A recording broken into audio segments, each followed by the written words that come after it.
ที่ไหนล่ะนี่เราถือพุทธศาสนาอะไรพุทธศาสนาที่คุณในศาสนาปฏิบัติที่ไหนอ่ะคนทั้งหลายเดี๋ยวนี้เหลือเชื่อศาสนาธรรมะคำสั่งสอนพุทธเจ้าว่าบุญว่าบาปนรกสวรรค์เหลือเชื่อคนเลยไม่เชื่อบุญเชื่อบาปบุญบาปไม่มีนรกสวรรค์ไม่มีคนเดี๋ยวนี้เหลือเชื่อศาสนามีประโยชน์นั่นคนเดี๋ยวนี้ถ้าเราเชื่อพุทธศาสนาจริงๆแล้วบ้านเมืองของเราไม่วุ่นวายเดือดร้อนอยู่เย็นเป็นสุขนี่พวกท่านทั้งหลายมานี่ต้องการความสุขและต้องการความเจริญและต้องการความสุขความสบายรู้จักไม่อะไรสุขอะไรสบายต้องการคุณงามความดีอะไรมันดีนี่ให้รู้จักไม่รู้จักแล้วหาวันยังค่ำมันก็ไม่เจอไม่เห็นความดีเป็นอย่างนี้พอเรารู้จักความดีสักตัวอย่างเพียงว่าทำบุญไม่เห็นโตมันไม่สูบบุหรี่มาว่าไม่โตบุญทำบาปไม่เห็นโตมันไม่สูบบุหรี่มาโตบาปมันเป็นตัวยังไงล่ะเห็นไหมตัวบาปเป็นตัวยังไงรู้อย่างนี้แหละตัวบาปเป็นตัวยังไงมีอยู่ที่ไหนเอาขึ้นเข้าใจต่อไปศาสนาคำสั่งสอนพุทธเจ้าศาสนาไม่อยู่ในฟ้าอากาศต้นไม้ภูเขาโลกาไม่อยู่ในบ้านในเมืองถนนหนทางอยู่ในกุฏิศาลาโรงธรรมโบสถ์วิหารโตพุทธศาสนาคือตัวของพวกเราทั้งหมดคือบริษัทเป็นเสภิกษุภิกษุณีบาศกบาสิกาทั้งหลายเหล่านี้นี่พุทธศาสนาอยู่ที่นี่ศาสนาคือคำสั่งสอนท่านสอนอะไรสอนกายคนสอนวาจาคนสอนใจคนเมื่อรวมแล้วกายวาจาใจคนนี่ที่เป็นพุทธศาสนาหมด 5,000 ภาษาศาสนาหมดเมื่อบุคคลผู้ดับขันธ์ไปแล้วผู้นั้นหมดศาสนายังมีอายุชีวิตอยู่นี่ยังมีศาสนาอยู่ไม่กระทำและไม่ปฏิบัติเป็นงั้นเป็นสอนเพื่อใดกายวาจาใจคนให้ละความชั่วก็มีอยู่ในป่าในดงในบ้านในเมืองทุกทางอยู่ที่กายคนอยู่ที่วาจาคน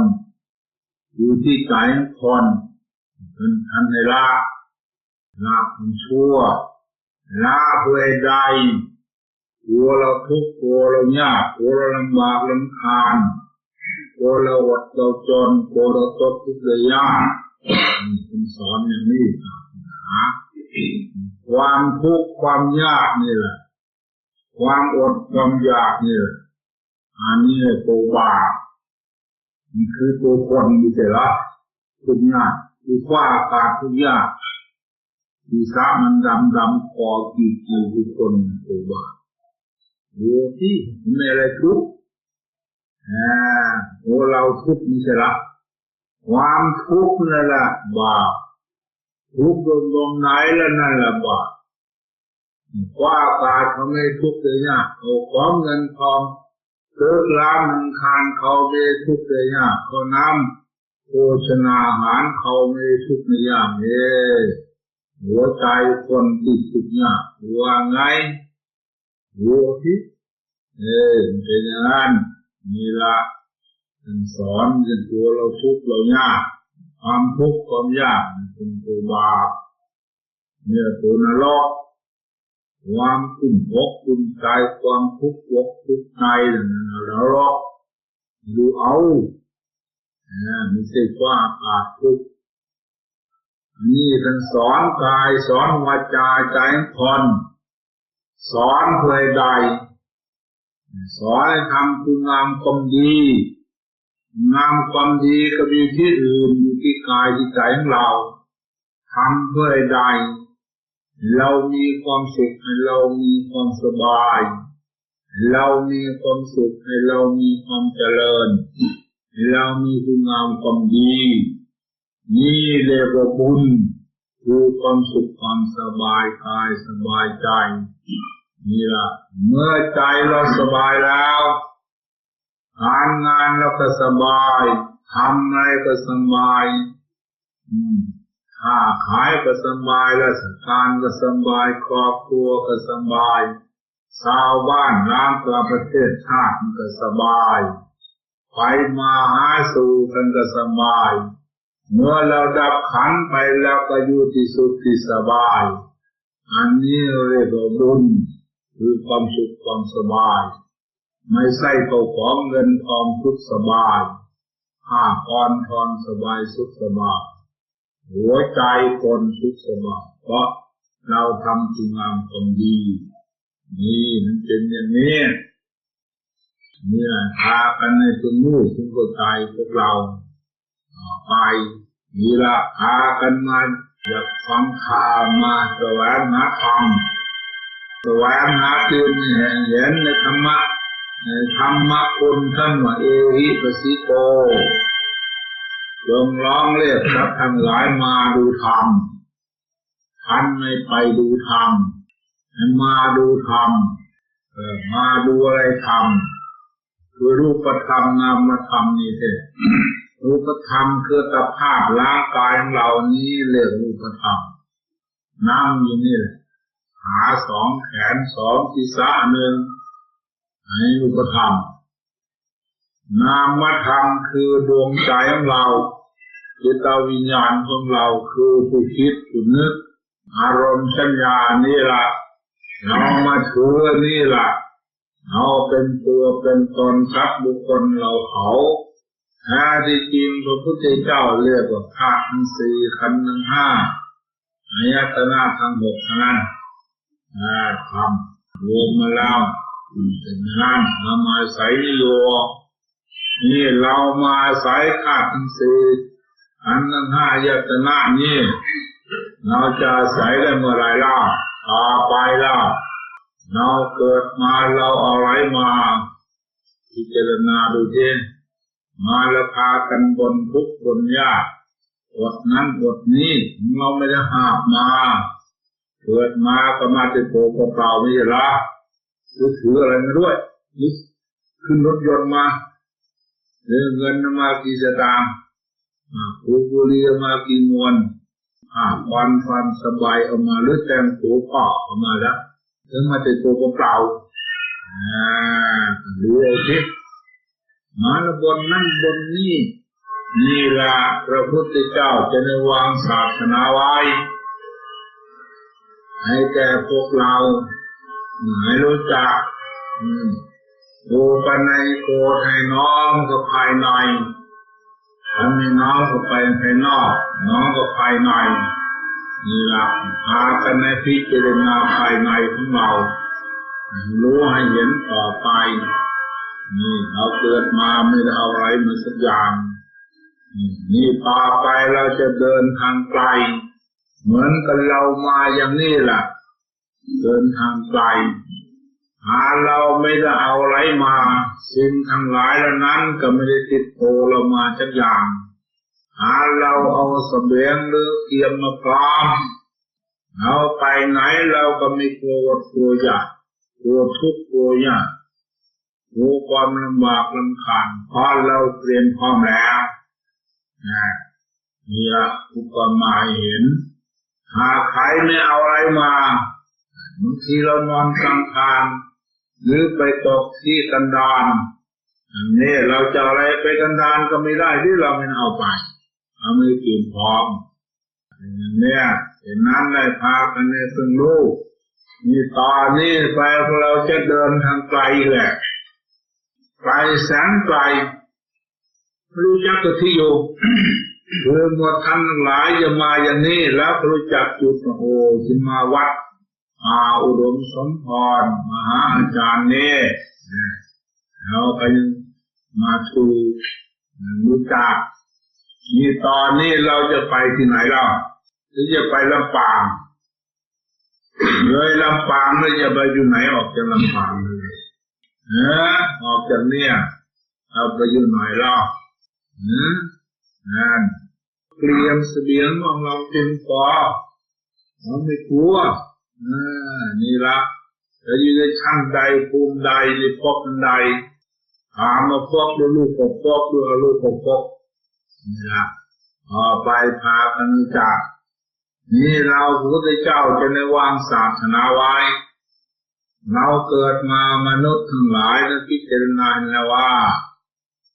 เราทั้งหลายมีความมุ่งมั่นปรารถนาอยู่สามในวันนี้ในหนึ่งต้องการวัตถุของเงินทองมากไม่ใช่หรอปัญหากัน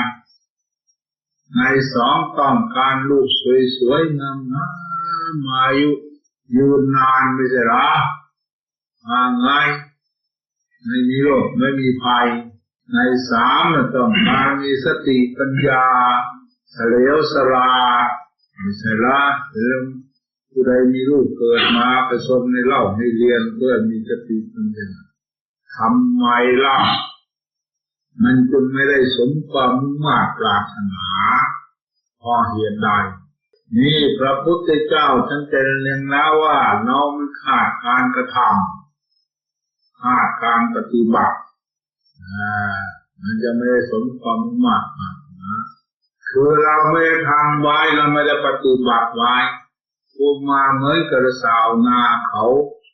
พวกที่ชาวนาไม่ได้ทำนาหมดตัวอย่างหอยเข้าจนยุ่งจนสางมันจะมีไหมล่ะไม่ได้ทำนาจะมีเข้าไหมมันก็ไม่มีแล้วเขาได้ทำเต็มเม็ดเต็มหน่วยแล้วไม่ต้องนั่นหรอกไม่ต้องกลัวนี่ก็เราเกิดมาทำไมทำได้ล่ำอยากรวยเราไม่ได้ทำมาไหมล่ะเราทำมามันก็ได้เด้ได้ยินไหมในติกรรมเดกามาลีนกุศลธรรมากุศลธรรมาเราทำมามันจะได้ไม่ใช่หรอถ้าไม่ทำมาจะได้ไหมเราว่าไงหรือเมืองลำปางเพื่อเป็นมัติกาคนตายไปบอกคนตายก็ตัดแบบให้รับศีลรับธรรมเลยตัวบอกคนตายรับศีลรับธรรมฟังเทศผู้ดีก็ไม่ฟังเลยกินเหล้ามกตะพื้นเล่นบอกเล่นไพ่ตะพื้นไม่ฟังบอกคนตายแล้วมันจะฟังร้ายคนตายเนาะไม่เป็น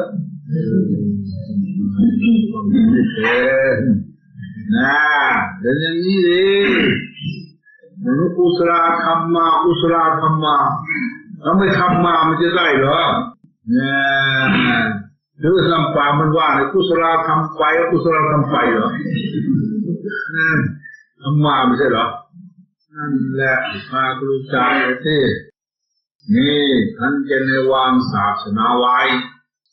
คือมีทานมีศีลมีภาวนา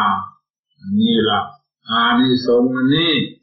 คือเราได้ทานไว้เราได้สร้างไว้เราได้ทำไว้นี่ล่ะผลอานิสงส์ล่ะ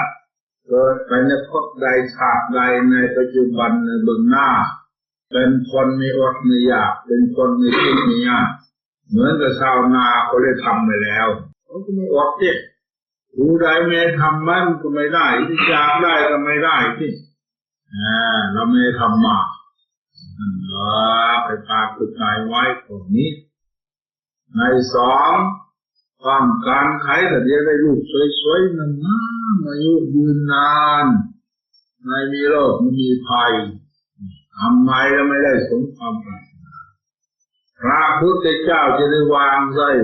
ให้พาไปรักษาศีลรักษาอะไรศีลตอนนี้สำรวมกายรักษากายรักษาวาจาใจเรียบร้อยสำรวมกายเรียบร้อยวาจาเรียบร้อยใจเรียบร้อยเราไม่ทำโทษน้อยใหญ่ทางกายทางใจแล้วเกิดไม่ได้พบใดชาติไหนนะปัจจุบันหรือเบื้องหน้าเป็นคนสวยคนงามไม่ใช่หรอกายไม่มีคนดีการวาจาไม่มีคนดีการใจไม่มีคนดีการนั่นก็สวยก็งามเองคนไม่รักษาบุญเนาะรักษาศีลรักษากายของเรารักษาวาจาของเรารักษาใจของเราใจไหมล่ะศีลอยู่ตรงนี้ศีลห้าจะไปโกงจะพักขอจะพักขอทำมากนะโอ้ผ่าเลือดเป็นไม่ได้นะดูเจ้าก็ศีลห้าบอกไว้เราได้มาจะเกิดจะขอเขาไขเรามีขาทั้งสองเนี่ยศีลห้ามือทั้งสองเนี่ยที่สี่ละศีรษะห้านี่ตัวศีลห้าจะไปขอเขาไขเรายังไงเอาห้ารักษาห้านี้จะไปทำโทษห้าเกินใดคนเราศีลให้หรอกมันไปทำโทษห้าปานานกระโทษอาทินากระโทษอาเมกระโทษมุสากระโทษสุรากระโทษยุ่งยากทุกวันก็ห้าอย่างนี้ไม่มีใครยังได้เราเล่น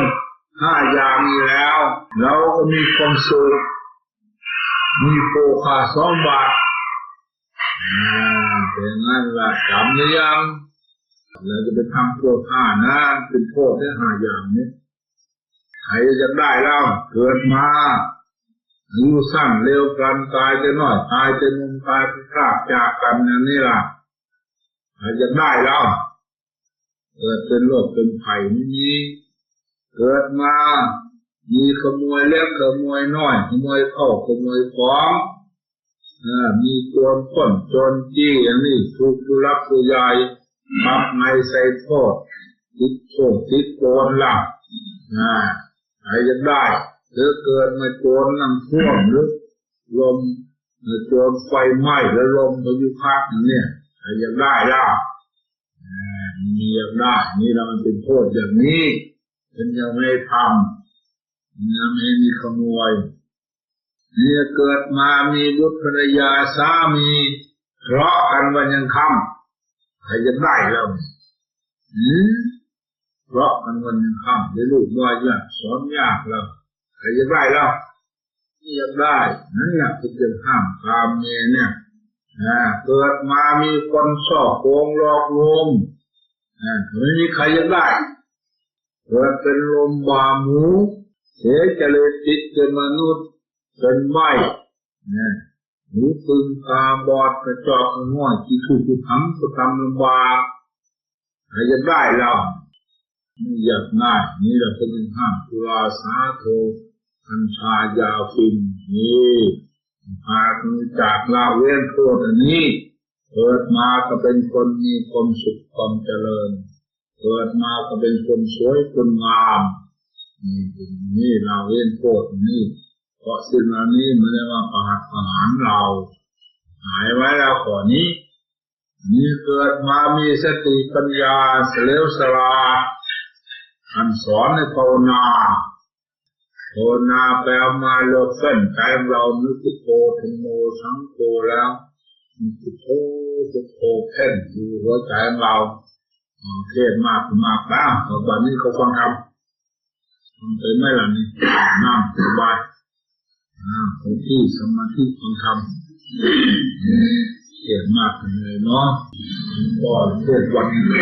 นั่งสบายนะนั่งยังไงก็ได้นะนั่งสบายนั่งไหนก็ได้นั่งกันจะหน่อยแน่นั่งกันเอาดูนี่แค่นั่งจริงก็ไม่จริง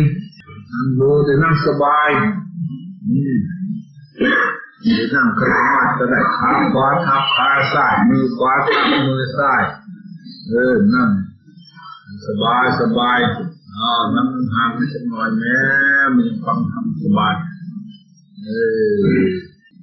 เคยฟังไหมล่ะผมทำนั่งสบายนั่งดูมันสบายยังมีคับตรงไหนมีคล้องตรงไหนนั่งดูกายสบายแล้วนี่วางท่าวางทางสง่าผ่าเผยยิ้มแย้มแจ่มใสไขลายคุณดีหมายแล้ววางดวงใจสบายให้ระลึกถึงพระพุทธเจ้าอยู่ที่ใจพระธรรมอยู่ในใจพระอริยสงฆ์สาวกในใจเชื่อมั่นในใจแล้วให้ระลึกดูเห็นคำบริกรรมภาวนาไว้อย่างนี้พุทโธธัมโมสังโฆพุทโธธัมโมสังโฆ3 หนแล้วรวมเอาคำเดียวจะพุทโธพุทโธรับตานับปากซะบัดระลึกอยู่ในใจลิ้นก็ไม่กระดุกกระดิกระลึกเอา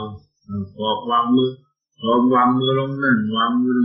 พุทนั่นทำนั่งวางมือนี่ขวาทำมือซ้ายไหมหงายมือขึ้นขวาทำมือซ้ายไหมนึกพุทโธพุทโธรับตานับปากนึกเราจะรู้ธรรมจะมาฟังธรรมเขาวัดนี่เรียกเขาวัดเขามาวัดดูใจของเรารูปธรรมนามธรรมของเราวัดดูนึกพุทโธพุทโธความรู้สึกตรงไหนแล้วตั้งสติไว้ตรงนั้นเพ่งดูในตรงนั้นฟังในตรงนั้นเราอยากรู้ว่าตัวของเรานี่เป็นยังไงมันเป็นสุขหรือมันเป็นทุกข์มันดีหรือมันชั่ววัดดูสุขกับทุกข์อันใดมากกว่ากันดีกับชั่วได้มากกว่ากันวัดก็ฟังธรรมทั้งหลายเหล่านี้มันเกิดมาจากไหนใครทำให้เราสุขทุกข์ทั้งหรือมันมาจากฟ้าอากาศหรือมาจากต้นไม้ภูเขาโลกาหรือมาจากบ้านจากเมืองถนนหนทางนี่เรารู้จักที่พึ่งของเราที่อยู่ของเราทำดีเป็นไงทำดีเป็นอย่างนี้อธิบายสั้นๆให้ฟังรวมมาคือใจเราสงบใจเราดีใจเราดีมีความสุขความสบายเย็นอกเย็นใจไม่ทุกข์ไม่ร้อนไม่วุ่นไม่วายพุทโธใจเราเบิกบานสบายนี่นำความสุขความเจริญให้ในปัจจุบันและเบื้องหน้าดูเทศบางคนข้างหน้าจะเป็นยังไงยังหมดเมื่อใจเราเป็นอย่างนี้แล้วในปัจจุบันนี้นำความสุขความเจริญให้ในปัจจุบันคือนั่งและข้างหน้าก็ต้องเป็นอย่างนี้เราไม่ต้องคำนึงถึงอดีตอนาคตอดีตล่วงมาแล้วอนาคตข้างหน้าไม่มาถึงเราต้องดูในปัจจุบันเรานั่งอยู่เลยนี่มันดีหรือไม่ดีรู้จักตรงนี้ดีคืออธิบายฟังแล้วใจเราดีมีความสุขความสบายเย็นอกเย็นใจไม่ทุกข์ไม่ร้อนไม่วุ่นไม่วายพุทโธใจเราเบิกบานพุทโธใจสว่างไสวพุทโธใจผ่องใสสะอาดเมื่อใจมันใสแล้วคือน้ำมันใสกระจกมันใสแล้วก็มองเห็นตนมองเห็นตัวมองเห็นเขาเห็นเรามองเห็นนรกมองเห็นสวรรค์มองเห็นสุขเห็นทุกข์มองเห็นดีชั่วใจใสสะอาดมันจะปราศจากทุกข์ปราศจากโทษปราศจากภัยปราศจากความชั่วช้าลามกปราศจากความทุกข์ความจนปราศจากความอดความอยากเพราะหัวใจไม่ทุกข์ไม่จนแล้วอะไรจะทุกข์จะจนแล้ว หัวใจไม่อดไม่อยากแล้วอะไรจะทุกข์อย่างนี้เมื่อหัวใจเราดีแล้วทำอะไรก็ดีการงานก็ดีครอบครัวก็ดีพ่อแม่พี่น้องก็ดีชาวบ้านล้างการประเทศชาติก็ดีเมื่อเราดับขันไปทำนี้นำเราไปสุคติอยู่ที่ดีอันนี้ที่อยู่ของเราจะเดินทางไกลข้างหน้ามันเป็นอย่างนี้อยู่เอาไม่ได้โกหกหลอกลวงใครได้เนี่ยอยู่เอายืนมีจังไม่ดีเป็นยังไงล่ะใจก็ไม่ดีทุกข์ยากวุ่นวายเดือดร้อนเมื่อใจทุกข์ยากวุ่นวายเดือดร้อนอย่างนี้แล้วอันนี้ทำมันนี่นำสัตว์ทั้งหลายตกทุกข์ได้ยากในปัจจุบันในเบื้องหน้าดูเอาสิในเบื้องหน้าในปัจจุบันในเบื้องหน้าใจไม่ดีแล้วนี่นำสัตว์ทั้งหลายตกทุกข์ได้ยากในปัจจุบันในเบื้องหน้าเมื่อเราเห็นเป็นเช่นนี้แล้วเมื่อใจไม่ดีทำอะไรก็ไม่ดีค้าขายก็ไม่ดีทำมาหาอะไรก็ไม่ดีราชการก็ไม่ดีครอบครัวก็ไม่ดีชาวบ้านล้านประเทศชาติก็ไม่ดียุ่งยากวุ่นวายเพราะหัวใจเราไม่ดีนี่ไม่ใช่ฟ้าอากาศไม่ดีเมื่อเราเห็นเป็นเช่นนี้แล้วเราก็รีบพากันแก้ไขยังว่าจะรู้จักสำลักหัวใจของเรานี่มันเป็นตัวทุกข์ตัวยากตัวกิเลสตัวได้ตัวไรก็ได้หมดในความทุกข์ความยากใครจะได้ทุกข์เกียรยากมันไม่มีใครจะได้เมื่อเป็นเช่นนี้ก็รีบนึกพุทโธโอ้มันเกิดตรงนี้เองแล้วก็รีบรู้รีบเห็นรีบสำลักสะสางอุปมาเหมือนเราเห็นทุกข์เห็นโทษแล้วมันก็เลิกกะละอุปมาเหมือนกับเราเห็นหนามนะมันก็ไม่เหยียบเห็นไฟมันก็ไม่เหยียบอันนี้มันไม่รู้จักแค่แต่ว่าทุกข์มาจากไหนล่ะให้คุณรู้คุณเห็นสิสันทิฏฐิโกผู้ปฏิบัติจะรู้เองเห็นเองแล้วไม่เห็นยังไงจิตของเรานั่งดูเดี๋ยวนี้นี่เรามาทำบุญเราทำอย่างนี้เรียกปฏิบูชาบูชาอย่างเลิศอย่างประเสริฐแท้เห็นตัวบุญตัวบาปแท้บางคนว่าเป็นกรรมเก่ากรรมใหม่กรรมเก่าอยู่ที่ไหนกรรมใหม่อยู่ที่ไหนให้ดูที่กรรมไม่ได้มาจากฟ้าอากาศต้นไม้ภูเขาโลกาในสยามงคลและคาถาท่านบอกกายกรรมวาจีกรรมมโนกรรมกายเกิดกรรมเกิดจากกายเกิดจากวาจาเกิดจากดวงใจแต่เวลานี้กายกรรมของเราก็เรียบร้อยดีแล้ววาจีกรรมวาจาเราก็ไม่มีแล้วยังเหลือแต่มโนกรรมมโนคือความหน่อมนึกเราลึกกรรมบันไดไว้กรรมสกมที่กรรมเป็นของตนลึกกรรมในไว้กรรมนี้หรือกรรมชั่วเราจะรับผลของกรรมสืบไปเราจะรับผลของกรรมสืบไปแค่ดูที่เหตุฉันใดว่ากรรมดีจะรู้ได้ยังไงเล่าอธิบายว่ารวมสั้นๆคือใจเราดีมีความสุขความสบา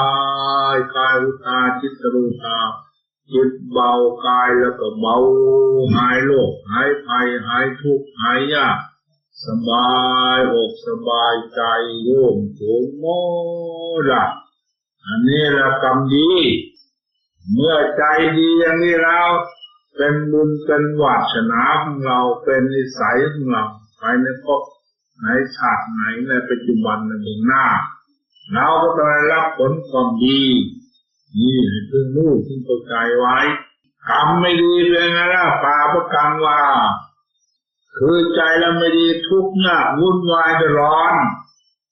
เราจะรับผลของกรรมนี้สืบไปในปัจจุบันในเบื้องหน้าทำอะไรก็ไม่ดีไปตกไปทุกขติเมื่อเป็นเช่นนี้แล้วก็รีบพากันแก้ไขกันในเบื้องต้นกรรมใหม่ก็จะไม่หมดกรรมใหม่ก็ต่อเรื่อยไปกรรมเก่ามันจะหมดแต่ที่ไหนแล้วหัวกรรมไม่ได้เกิดจากฟ้าค่ะเกิดจากมโนกรรมความนึกเรานึกกรรมอะไรอยู่เดี๋ยวนี้รีบพากันในเพิ่งรู้ให้เพิ่งเห็น วัดกรรมวัดได้ยังไงเราจิตเราสงบนิ่งเฉยมันว่างหมดมีแต่ความเบาความสบายนี่ทำความชั่วก็หายหมดหายก็หมดไม่มีกรรมต่อไปของชั่ว